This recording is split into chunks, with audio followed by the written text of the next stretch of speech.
वर्णिवेशरमणीय दर्शनम मंदहासरुचिराननाम्बुजं पूजितं सुरु नरोत्तमैर्मुदा धर्मनंदनमहं विचिन्ते। असतो मा षड्गमय तमसो मा ज्योतिर्गमय मृत्युर्मा अमृतं गमय। ओम शांति शांति शांति। આજની જ્ઞાન સભાની અંદર પધારનારા બધા જ ભગવત ભક્તોને વેદાંતાચાર્ય પુરાણ ઇતિહાસાચાર્ય એમએ ફિલોસોફી શાસ્ત્રી રાકેશભાઈના હિતપૂર્વક જય સ્વામિનારાયણ। ભક્તો, આજની આ જ્ઞાન સભાની અંદર આપણે બધા સત્સંગી જીવનમ ગ્રંથ ભગવાન સ્વામિનારાયણની હયાતીની અંદર રચાયો છે કે નથી રચાયો, આ બાબતનો ખુલાસો કરશું। આ ગ્રંથના રચયિતા સદગુરુ સતાનંદ સ્વામી છે કે જેઓ પૂર્વ જન્મની અંદર સાક્ષાત મૈત્રેય ઋષિના અવતાર હતા। આ વાત એમણે સત્સંગી જીવનની અંદર પ્રથમ પ્રકરણના તૃતીય અધ્યાયના 41મા શ્લોકની અંદર કહેલી છે। આ મૈત્રેય ઋષિ ભગવાન વેદવ્યાસજીના સખા હતા, મહર્ષિ પરાશરના શિષ્ય હતા અને સાક્ષાત પરબ્રહ્મ પરમાત્મા ભગવાન શ્રી કૃષ્ણએ જ એમને પોતાના સ્વરૂપનું જ્ઞાન કરાવેલું હતું। જ્યારે ભગવાન શ્રી કૃષ્ણ સ્વધામ જવાના હતા ત્યારે ઉદ્ધવજીની સાથે આ મૈત્રેય ઋષિને પોતાના સ્વરૂપનું જ્ઞાન આપતા હતા। આ વાત જે છે એ શ્રીમદ ભાગવતની અંદર લખેલી છે ભક્તો। અને એ જ મૈત્રેય ઋષિ સતાનંદ મુનિ તરીકે મિથિલા નગરીની અંદર જન્મ લેતા હતા કે જે મિથિલા નગરી અનાદિકાળથી જ્ઞાનની ભૂમિ છે।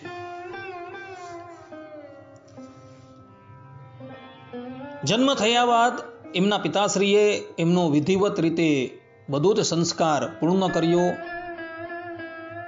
અને એમને વેદાંગનું જ્ઞાન કરાવ્યું। સદગુરુ સતાનંદ સ્વામી પણ સંપૂર્ણ વેદાંગની શિક્ષા પ્રાપ્ત કરી પોતાને સાક્ષાત પરબ્રહ્મ પરમાત્માના દર્શન થાય એ ઉદ્દેશ્યથી ઘરબારનો ત્યાગ કરી બદ્રીનાથ આવ્યા અને ત્યાં કેટલાય મહિના પર્યંત નરનારાયણ દેવની ઉપાસના કરતા હતા। ઉપાસનાના અંતે નરનારાયણ દેવે એમના પર કૃપા કરી પોતાનું દર્શન આપ્યું અને સદગુરુ સતાનંદ સ્વામીએ નરનારાયણ દેવને કહ્યું કે પ્રભુ, કૃપા કરીને મને તમારી સમીપમાં નિવાસ આપો। ત્યારે નરનારાયણ દેવ કહે છે કે ભૂતલની ઉપર હું જ હાલના સમયમાં હરિનામ ધારણ કરીને પ્રગટ થયો છું અને અત્યારે પશ્ચિમ પંચાળ દેશની અંદર હું રહું છું, માટે ત્યાં તમે જાઓ અને ત્યાં હું તમને મારી સમીપમાં રાખીશ। નરનારાયણ દેવની આજ્ઞા થતા સદગુરુ સતાનંદ સ્વામી પશ્ચિમ પંચાળ દેશમાં આવવા માટે નીકળે છે, પરંતુ ખબર પડે છે કે પશ્ચિમ પંચાળ દેશની અંદર તો અત્યારે ભગવાન શ્રી હરિ છે નહીં, એવું અત્યારે દર્ભાવતી નગરી અર્થાત કે દબાણની અંદર એક વિષ્ણુ યાગ કરી રહ્યા છે। એટલે સતાનંદ સ્વામી દર્ભાવતી નગરી પધારે છે, ભગવાન શ્રી હરિના ચરણ કમળની અંદર પોતાનું જીવન જે છે નોછાવર કરી દે છે। ભગવાન શ્રી હરિ એને ભાગવતી દીક્ષા આપે છે અને પછી પોતાની પાસે રાખે છે। કેટલાય વર્ષો પર્યંત સદગુરુ સતાનંદ સ્વામી ભગવાન શ્રી હરિની પાસે રહે છે। પછી એકાંતની અંદર એક દિવસ ભગવાન સ્વામિનારાયણ એમને અષ્ટાંગ યોગનો ઉપદેશ આપે છે। ઉપદેશ ગ્રહણ કર્યા બાદ સદગુરુ સતાનંદ સ્વામી ભગવાન સ્વામિનારાયણની સ્તુતિ કરે છે અને એ સ્તુતિથી પ્રસન્ન થયેલા ભગવાન સ્વામિનારાયણ સતાનંદ સ્વામીને વરદાન માગવા કહે છે। ત્યારે સદગુરુ સતાનંદ સ્વામીને મનની અંદર જે ઈચ્છા હતી એ ઈચ્છા ભગવાન સ્વામિનારાયણની પાસે એવો વ્યક્ત કરે છે કે હે પ્રભુ, તમારા જીવન ચરિત્રની ઉપર મારે એક ગ્રંથનું નિર્માણ કરવું છે, તો કૃપા કરીને આપ અમને આજ્ઞા આપો. સતાનંદ સ્વામીની વાત સાંભળી ભગવાન સ્વામિનારાયણ એમને ત્રિકાલદર્શીપણું આપે છે અને પોતાના જીવન ચરિત્ર સંબંધી ગ્રંથ રચવાની આજ્ઞા આપે છે. સદગુરુ સતાનંદ સ્વામીએ ભગવાન સ્વામિનારાયણની આજ્ઞાથી માગસર માસના શુક્લ પક્ષની ષષ્ઠી તિથિએ આ સત્સંગી જીવન નામનો ગ્રંથ જે છે એ રચવાનો આરંભ કરીએ અને એના એક એક પ્રકરણ અને એક એક અધ્યાય જે છે એવો લખતા ગયા અને ભગવાન શ્રી હરિને સંભળાવતા ગયા. આ વાત સ્વયં સતાનંદ સ્વામીએ સત્સંગી જીવનની અંદર 5મા પ્રકરણના 67મા અધ્યાયની અંદર 17 અને 18મા શ્લોકની અંદર લખેલી છે. જેમ કે સ્વામી કહે છે કે હરિપ્રસાદ સંપ્રાપ્ત સાર્વજ્ઞ સો અથ યોગિરાટ ચંપાષ્ટ્યામ સમારેભે ઇદમ સત્સંગી જીવનમ એકૈકમ ચ પ્રકરણમ કૃત્વા સંપૂર્ણમ મીશ્વરમ તમેવ શ્રાવયામાસ નિજાવાસા સ્થિતમ મુનિહિ. અર્થાત કે અનંતર ભગવાનના તેવા નિરતિશય પ્રસાદથી સર્વજ્ઞ ભાવને પામેલા યોગેન્દ્ર સતાનંદ મુનિએ માગસર માસના શુક્લ પક્ષની ષષ્ઠી તિથિએ સત્સંગી જીવન નામનો આ ગ્રંથ રચવાનો આરંભ કર્યો. સતાનંદ મુનિએ એક એક પ્રકરણ સંપૂર્ણ કરીને તે જ સમયે નિજાવાસમાં વિરાજમાન સર્વેશ્વર શ્રીહરિને વાંચી સંભળાવ્યું.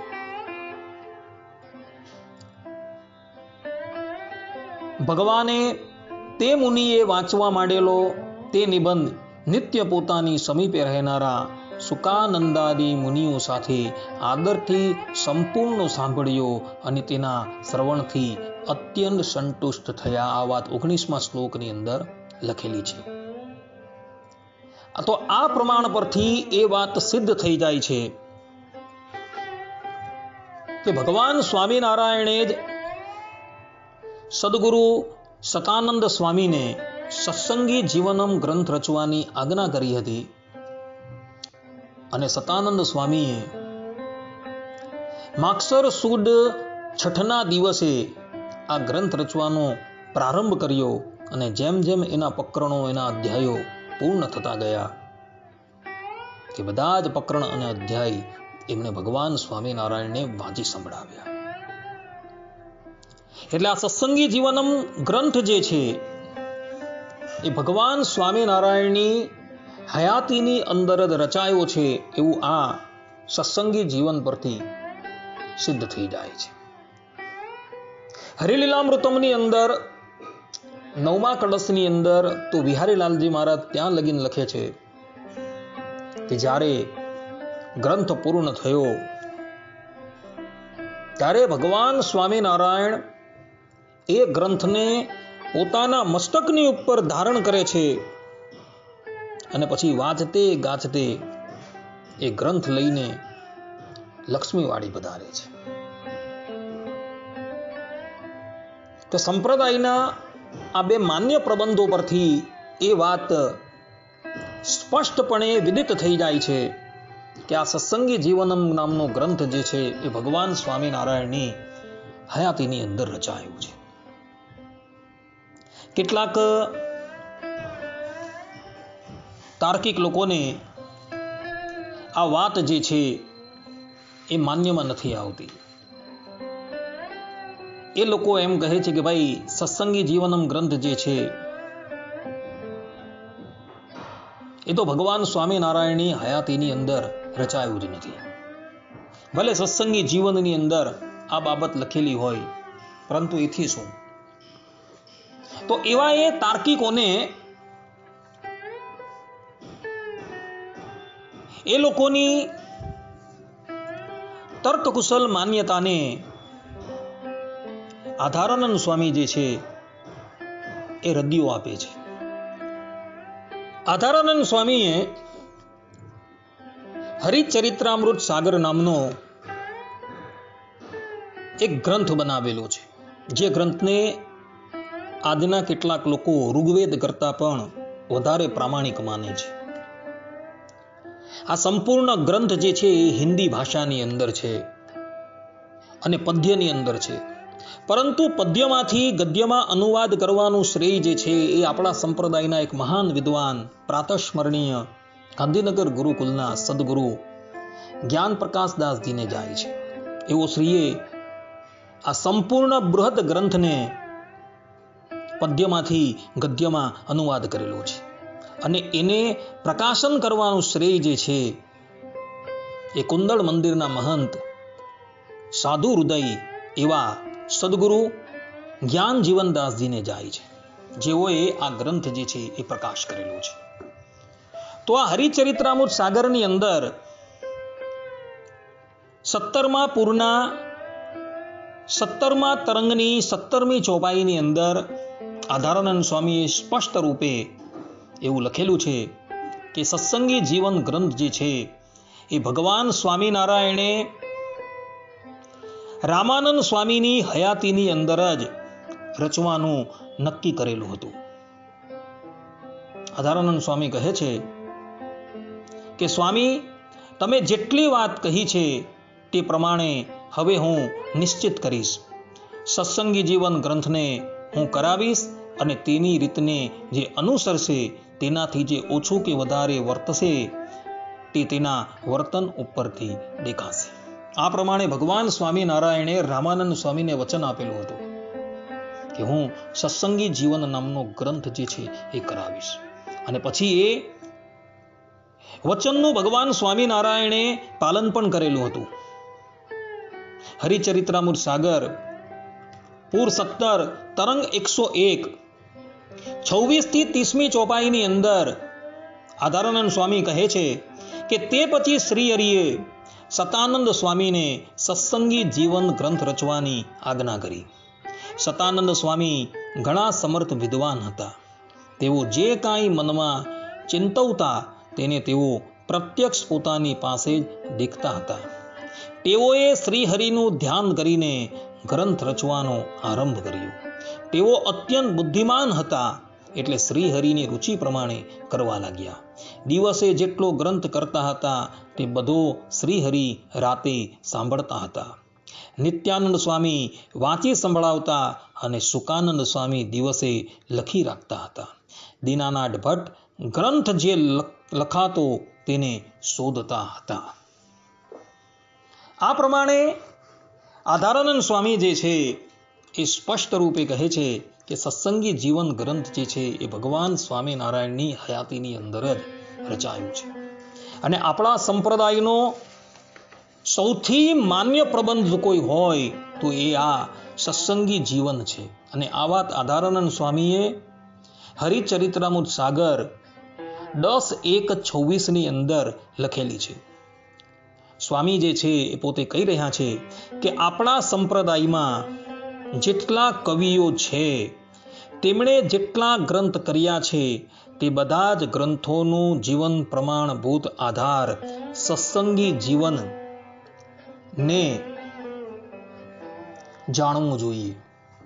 અહીં સ્પષ્ટ રૂપે આધારાનંદ સ્વામીએ એવી વાત કરેલી છે કે આપણા સંપ્રદાયની અંદર જેટલા પણ ગ્રંથો છે, જેટલા પણ ભક્ત કવિઓએ ગ્રંથોનું નિર્માણ કરેલું છે, એની અંદર સત્સંગી જીવન જે છે એ સૌથી પ્રમાણભૂત ગ્રંથ છે. અને આ વાત જે છે એ નામદાર કોર્ટે પણ સ્વીકારેલી છે. જ્યારે ઈસવીસન 1936ની અંદર અક્ષર પુરુષોત્તમની સાથે ઈશ્વાણ મંદિર બાબતની અંદર આપણી તકરાર થઈ હતી ત્યારે ઉદ્ધવ સંપ્રદાયના આચાર્યએ કોર્ટનું શરણું લીધેલું હતું અને તે વખતે 4 વર્ષ પર્યંત વાદી પ્રતિવાદીઓ વચ્ચે શાસ્ત્રાર્થ થયો હતો અને શાસ્ત્રાર્થના અંતે નામદાર કોર્ટે જે જજમેન્ટ આપેલું હતું એ જજમેન્ટની અંદર સ્પષ્ટ રૂપે એવું લખેલું છે કે ઉદ્ધવ સંપ્રદાયનો માન્ય પ્રબંધ જે છે એ સત્સંગી જીવન છે. આ વાત બોચાસણ બંડના અતિથિ ઇતિહાસ પૃષ્ઠ નંબર 36 ની ઉપર હરજીવનદાસ શાસ્ત્રીએ લખેલી છે. એટલે આપણા સંપ્રદાયનો માન્ય પ્રબંધ જે છે એ સત્સંગી જીવન છે. આધારાનંદ સ્વામી પણ કહી રહ્યા છે અને નામદાર કોર્ટ પણ કહી રહી છે. અને આ ગ્રંથ ભગવાન સ્વામિનારાયણની હયાતીની અંદર જ રચાયો છે એવું સદગુરુ સતાનંદ સ્વામી આ સત્સંગી જીવનના 5મા પ્રકરણના 67મા અધ્યાયની અંદર 17 થી લઈને 19મા શ્લોકની અંદર કહી રહ્યા છે તથા આધારાનંદ સ્વામી હરિચરિત્રામૃત સાગરની અંદર 17મા તરંગની અંદર કહી રહ્યા છે. 17મા પૂર 17મા તરંગની અંદર આ વાત કહી રહ્યા છે. એટલે હવે આ ગ્રંથ ભગવાન સ્વામિનારાયણની હયાતીની અંદર જ રચાયો હતો એવું આ ગ્રંથોના પ્રમાણ પરથી સ્પષ્ટપણે સિદ્ધ થઈ જાય છે. એટલે જે લોકો એવી વાત ફેલાવે છે કે સત્સંગી જીવન ગ્રંથ જે છે એ ભગવાન સ્વામિનારાયણની હયાતીમાં રચાયો નથી તે લોકોએ આ આધારાનંદ સ્વામી કૃત હરિચરિત્રામૃત સાગર ગ્રંથ જે છે એ વાંચવાની જરૂર છે. તમે લોકો ગમે એટલી ખોટી વાતો જે છે એ ફેલાવતા રહેશો પરંતુ એનાથી કઈ દાડો વળવાનું નથી. આધારાનંદ સ્વામી જે છે એ હરિચરિત્રામૃત સાગરની અંદર 11, 42, 24, 25 ની અંદર કહી રહ્યા છે કે કલ્પિત વાતને કદાચ કોઈ કરોડો રીતે ચલાવે પણ સુગ્ન જનોની સભામાં તે વાતો ફીકી પડી જાય છે. કેટલાક મૂઢમતી લોકો એવા હોય છે કે તેમને શાસ્ત્રની વાત ગમે જ નહીં. તે મૂઢ લોકો પોતાની કલ્પિત વાતોમાં જ આનંદ માને છે અને તે બુદ્ધિહીન એવું બોલે છે કે સત્યના નિર્ણયમાં મોટા મોટા પણ ભૂલા પડી ગયા છે. આમ આધારાનંદ સ્વામી સ્પષ્ટ રૂપે કહે છે કે અસત્ય વાત હોય, કલ્પિત વાત હોય, એને જ્યારે સુગ્નજનો સાંભળે છે ત્યારે એ કલ્પિત વાતો જે છે એ ફીકી પડી જાય છે. માટે સંપ્રદાયના ભણેલા ગણેલા વ્યક્તિઓ છે, ભક્ત હૃદય જેનું છે એવા ભક્તો તો આ કપોળ કલ્પિત વાત જે છે એને ક્યારેય પણ માનવા તૈયાર જ નથી. કારણ કે સંપ્રદાયના એક માન્ય પ્રબંધ એવા સત્સંગી જીવનની અંદર તથા સંપ્રદાયના એક બીજા માન્ય પ્રબંધ હરિચરિત્રામૃત સાગરની અંદર આ વાત લખેલી છે કે સત્સંગી જીવન ગ્રંથ જે છે ભગવાન સ્વામિનારાયણની હયાતીની અંદર રચાયો છે. એટલે જે લોકો એવું માને છે કે સત્સંગી જીવન ગ્રંથ ભગવાન સ્વામિનારાયણની હયાતીની અંદર રચાયો નથી તે લોકોએ આ બધા ગ્રંથો જે છે અવલોકન કરવા જરૂરી છે.